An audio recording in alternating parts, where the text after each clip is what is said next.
বাংলাদেশে এরকম স্পাইডারম্যানের মুভি বানানো হতো তাহলে নায়ক কে হতো? নায়ক শাকিব খানকে দিলে চলবে মনে হয়। নায়িকা? নায়িকা নায়িকার কথা বলি, নায়িকা ওনার সাথে জুড়ি যেটা হয় সবসময় বুবলি বা অপু বিশ্বাস, তাহলে সাধারণ মানুষগুলো খুব পছন্দ করবে, কারণ এই জুটি কিন্তু অনেকদিন দেখে না, এটার জন্য হলেও স্পাইডার মুভিটা দেখবে আই গেস।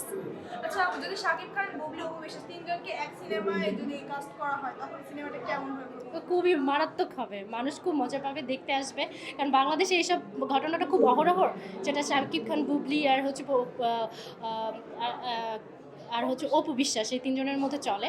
সো এটা কিন্তু খুব কমন, দেখবেন বাংলাদেশে এই ক্যাটাগরির অনেক মানুষ আছে কিন্তু, হ্যাঁ, ওরা কিন্তু অনেকে সাফার করছে, এবং এটা কিন্তু খুব ইন্টারেস্টেড সোসাইটির একটা কি বলে, মানুষকে একটু থাকে না যে খোঁচা মারে।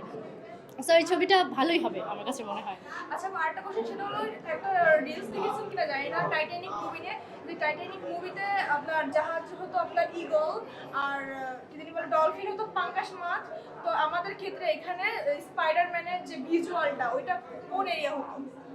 কোন এরিয়াটা? আমার মনে হয় পদ্মা ব্রিজটা হলে ভালো হবে। হ্যাঁ, কারণ স্পাইডার ঝুলবে, ওটাতে ঝুলতে সুবিধা হবে আই গেস। বাংলাদেশে কি আপনি চান যে স্পাইডারম্যানের মতো এরকম একটা মুভি হোক? No, no way. কেন আপু? 100 বছর পরে চাই, এখন না। এটার কারণ?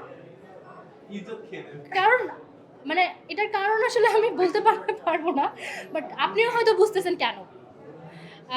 আমার কাছে মনে হয় যে স্পাইডারম্যান মুভি বানানোর জন্য যে ক্রিয়েশনটা দরকার, ওটা আসলে আমরা অ্যাফোর্ড করতে পারবো কিনা, ফার্স্ট অফ অল এটা ইম্পর্টেন্ট। দেশে দেশে সবার সাথে দ্য নিউজ।